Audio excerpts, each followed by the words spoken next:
biological systems, right? It's a network of neurons, right? They're all connected to each other.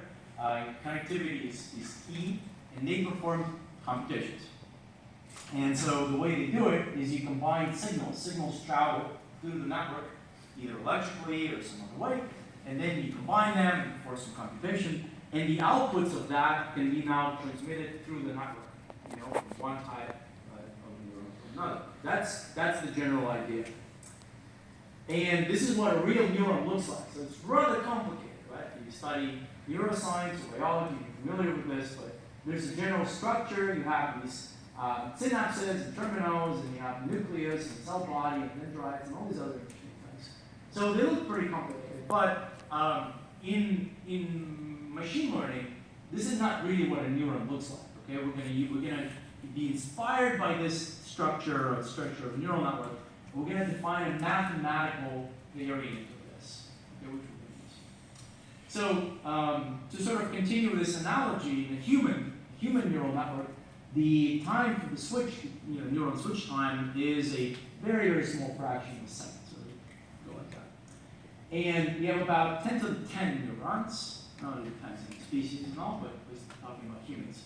And there's about 10 to the 4 connections per neuron. So you can see how connected you are to the neighbors and different types of neural pathways. And it takes us about 1/10 of a second to recognize the scene around us. So take all the photons coming from all of you and figure out, oh, there's a person here, here.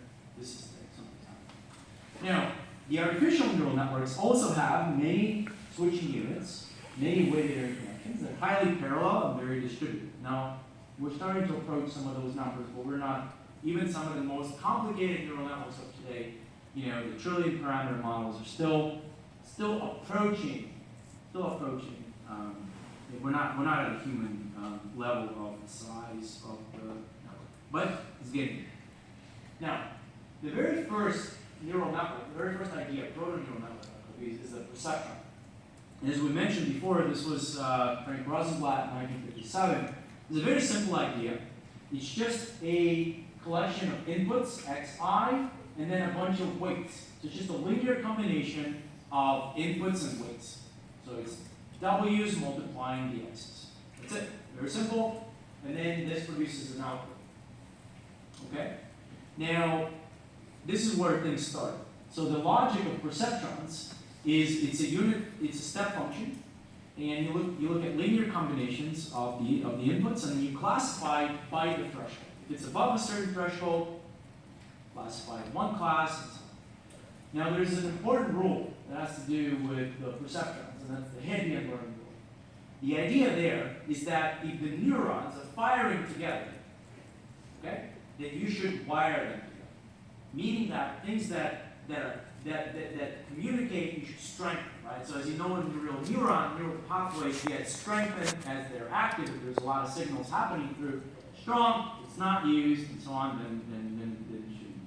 So this idea is also kind of persistent in their networks as well.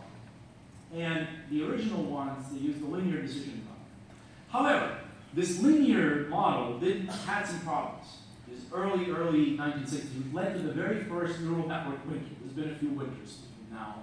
Now we're in summer, but there was a few winters. Well, this one was because you couldn't classify the XOR. This was a problem identified by Minsky, and that was the very first problem. That thankfully was overcome. Otherwise, we probably wouldn't be where we are today.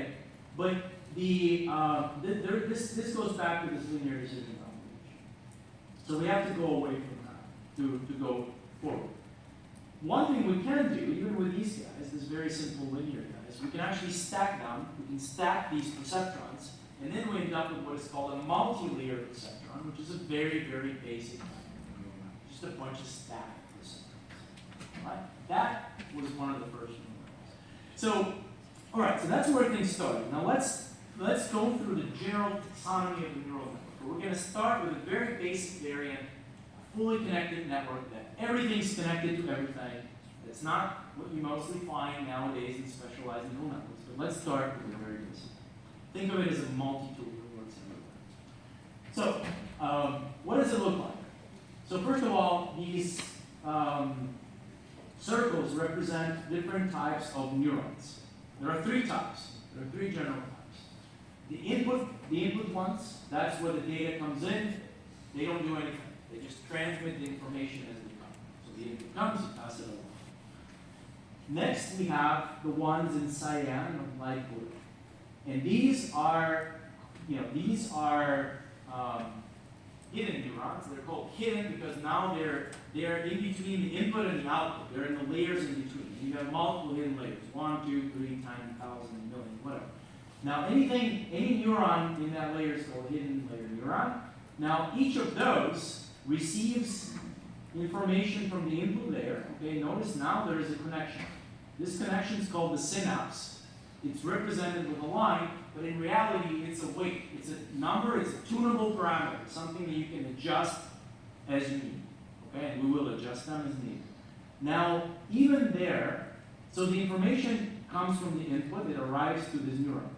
Now unlike the input layer neuron, the hidden layer neuron is not going to just transmit the information. Okay? The information will arrive, but in addition to just transmitting it, what we're going to do is we're going to transform it. Okay? We're going to apply a function to that. Okay? And that function is called an activation function or transfer function. There are different names for the same thing. And that function can have a different form. So a biologically inspired form of that function looks like a letter S. It's called the signal. Okay? It's actually the way things happen in nature, which is why people were very inspired by this idea. And it works, but we'll find out biomimicry is not always the way to go. So this function will be applied to the input as it comes in, and then it's going to transform it. Now every line here is a tunable weight. Okay? So either when it comes out, it goes to the next hidden layer, if there was another hidden layer, or if this is the only layer, the output of that transfer function is going to go to the output layer. And the output one does one of two things. It's either used for regression, in which case you just use it directly. Whatever comes out, you use it. Or we're going to put some kind of if we want to use it for classification, in that case, then we'll transform it in some way. Okay, we're going to arrive at some number between -1 and 1, 0 and 1. We want some way to transform it into so we can use it for discrete prediction. So depending on what you're going to do, the output is you either use the function n itself, which is this transformed version of the output, or the output directly for regression. All right. So far so good. All right. Input layer, hidden layer, output. What else we got going on here? Here we have, notice there is this CJ. This is called a biased neuron. Every layer typically has a biased neuron. This biased neuron serves a few purposes. Okay?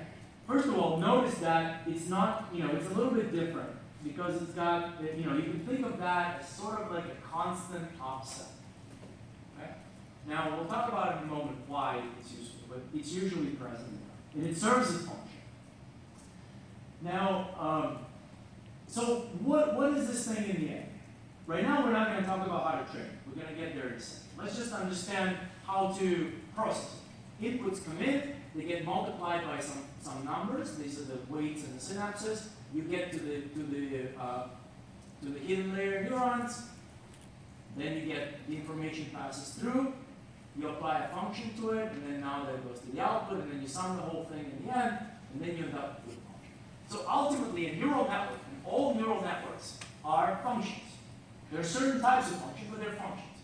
And they're functions, they're not just any functions, they're nested functions. So it's a function of a function of a function. In this case, every layer is like a nest. Okay? So you can see the way I read this function over here at the output is what do I have here? Let's start looking at the end. I have the A over here. Okay? Now I have a sum over the BJ's over here, B sub J's. Okay, all these different ones over there that multiply. What is this hyperbolic tangent? Well, a hyperbolic tangent happens to be an approximation to a signal. They also have a letter shape S, except they have a different range. So, but they're much faster to compute than sigmoids, so historically people have used hyperbolic tangent as approximation. So let's use hyperbolic tangent for the moment as a proxy for the sigmoid function. Okay? Now, and that itself, inside of that, you have the bias neuron, the constant term, and then the sum of dji times the xi. Okay? So any neural network, you can actually write down as a very long nested function, okay, of inputs times weights times some kind of transformations, okay, that are then have weights assigned to them. And all of these weights over there, they're all free parameters that you can adapt as needed. Okay. Well, any questions so far? All right, everybody's with me now? All right, great. Now, let's look at the neurons a little bit more carefully.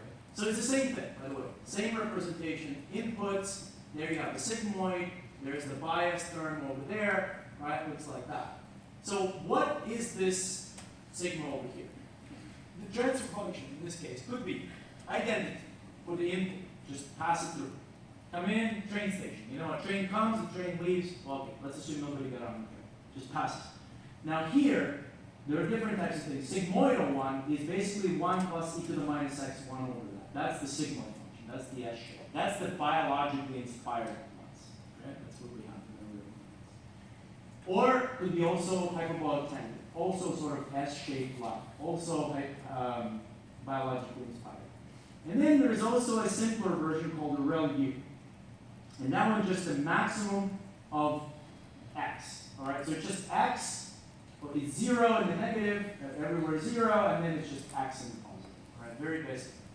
All right, so this is something you control. The activation function, just like the loss function, is something that you can choose. And you can choose for any neuron, and you can even have different neurons having different types of activation functions. You can have some of them reduced, some of them sigmoids, some of them whatever. So it's part of the design. Okay. Now there's some logic to this.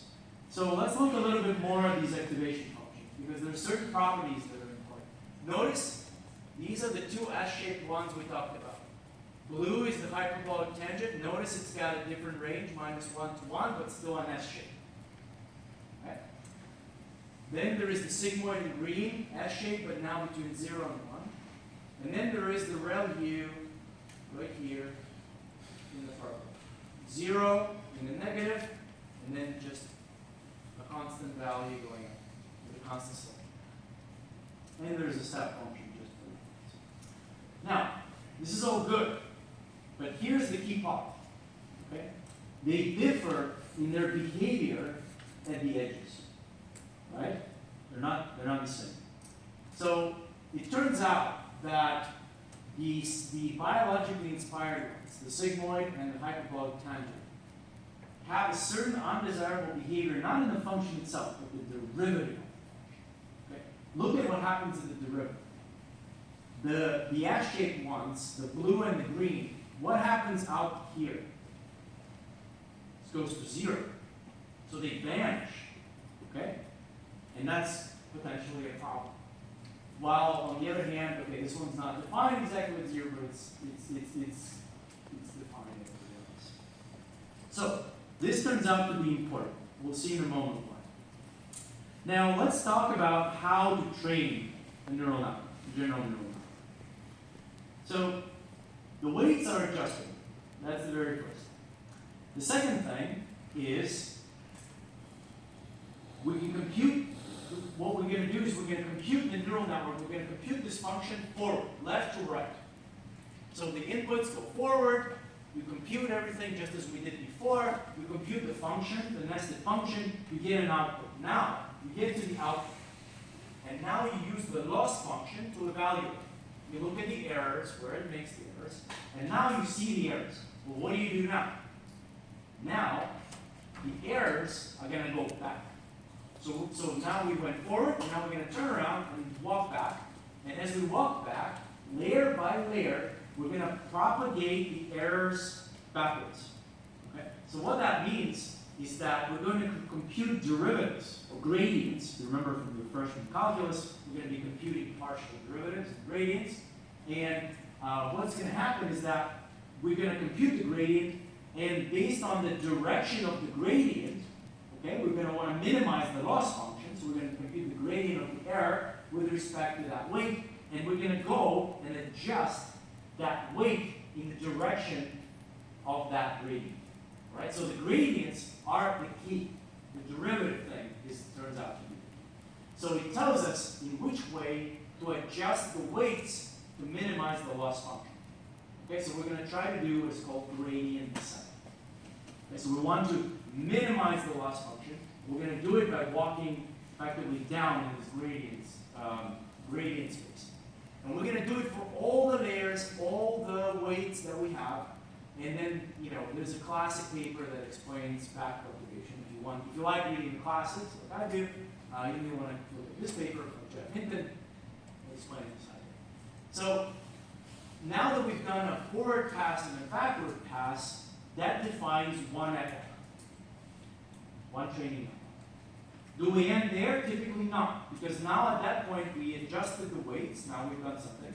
So now let's go forward again with the new weights, and we arrive again at the output layer of our new model.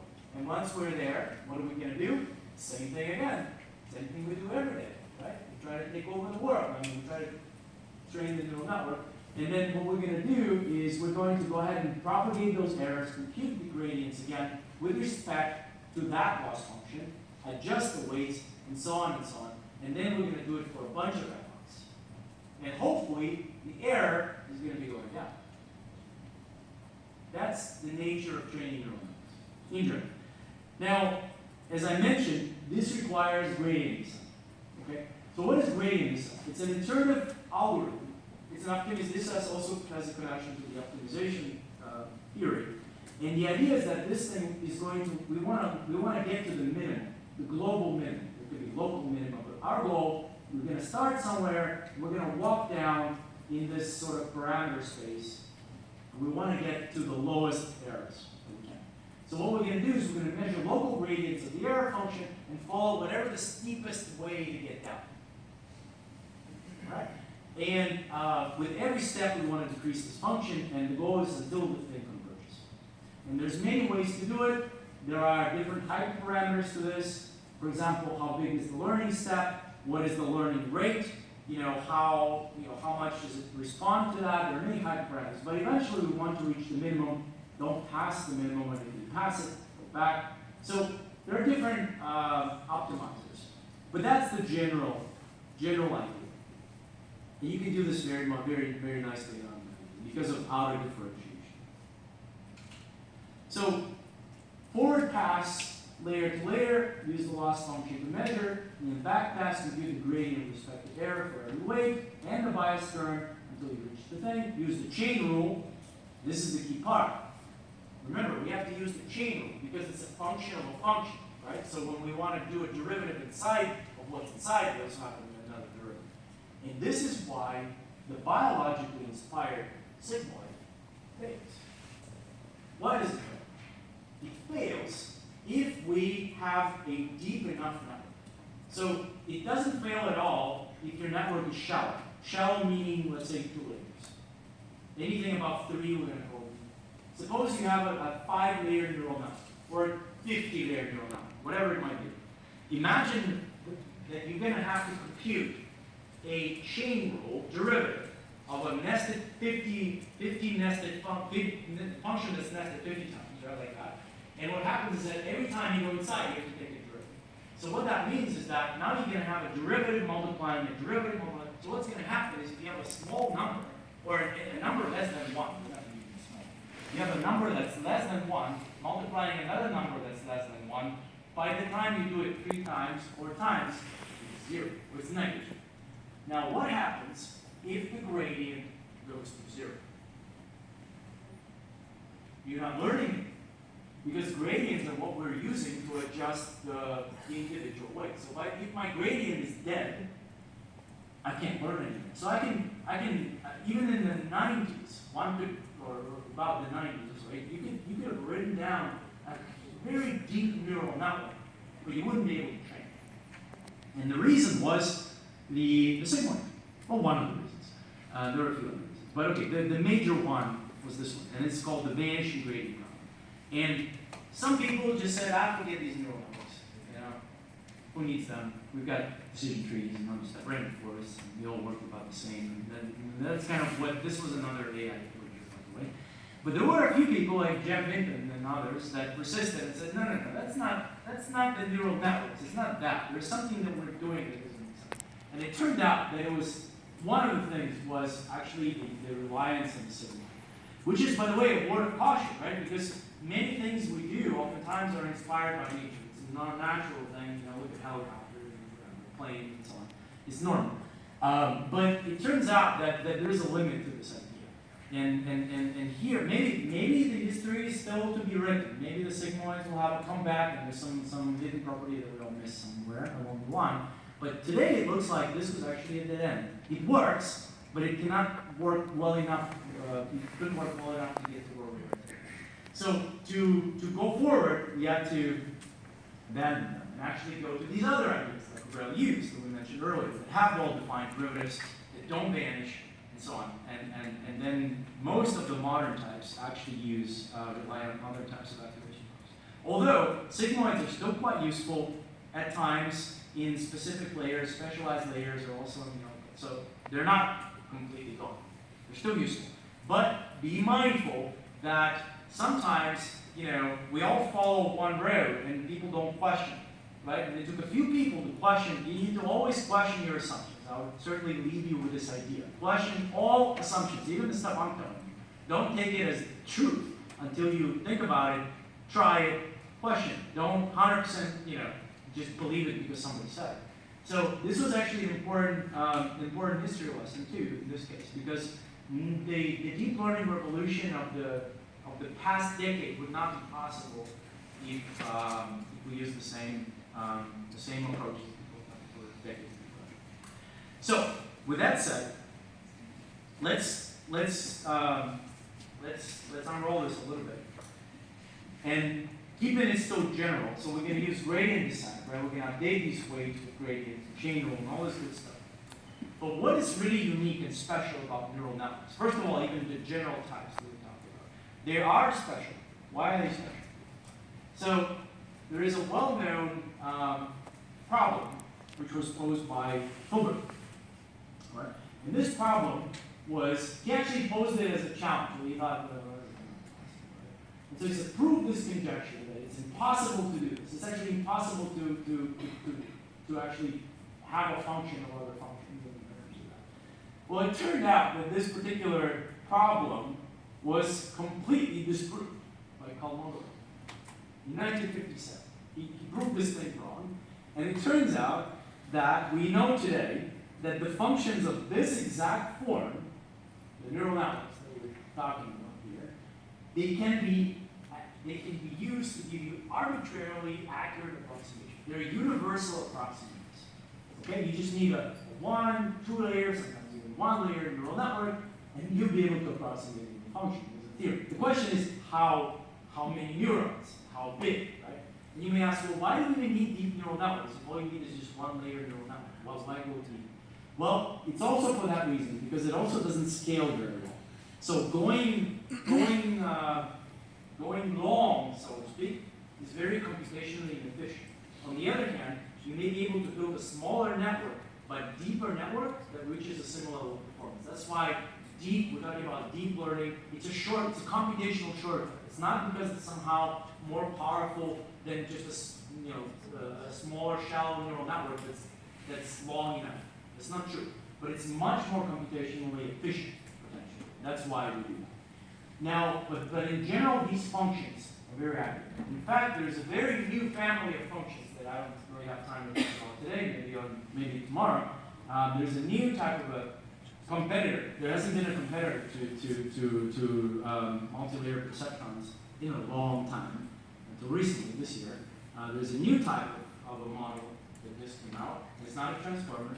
That's still a neural network. All that stuff. There's a new model that's named after this gentleman, Kolmogorov, and his student, Arnold.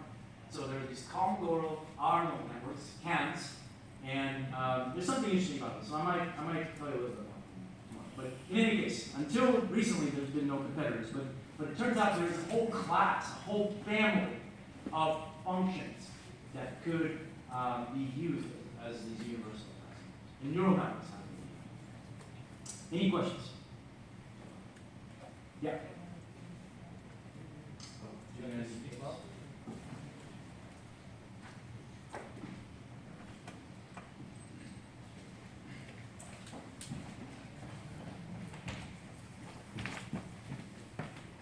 Yeah, so I had a couple questions about the activation functions. One is so right now one of the most used ones is these rectified linear units, right? But I was noticing the derivative. If the output of a neuron is negative for some reason, then the derivative is 0. So that's never going to be updated? Great question. So I only showed you the very basic ReLU, which is 0, but actually there's a whole family of ReLUs, and there's different, and they all differ mostly in two things: either the slope on the right, or actually a slope on the left. So many of them actually, there's leaky ReLUs, there's all sorts of ReLUs, but basically, yeah, you could use another type of ReLU if you don't disagree. But the question I get, does it cause issues? Sorry? No. No, so it's fine. Yeah. Generally speaking, it's fine. Generally speaking, it's fine, but there are situations where you want to use ReLUs with also the negative side. But they're actually somewhat special. So, yeah. My other question was, so for example, for these traditional sigmoids and hyperbolic tensions, would it make sense to kind of, because the issue is that they go to 0 for very large outputs or very small outputs. Does it make sense? Would it make sense, for example, to stitch them together? So, kind of in a periodic way? Yeah, actually, that's funny. It's funny you mentioned that because these Kolmogorov-Arnold networks happen to be, there are different activation functions, I should say. It turns out that sinusoidal functions are also very useful functions, not just for Kolmogorov-Arnold networks, but also in general. So you could actually stitch them sort of together and you end up with the perspective of a sinusoidal type of function. And they are useful. We'll talk about where, actually. There are places where they have an advantage.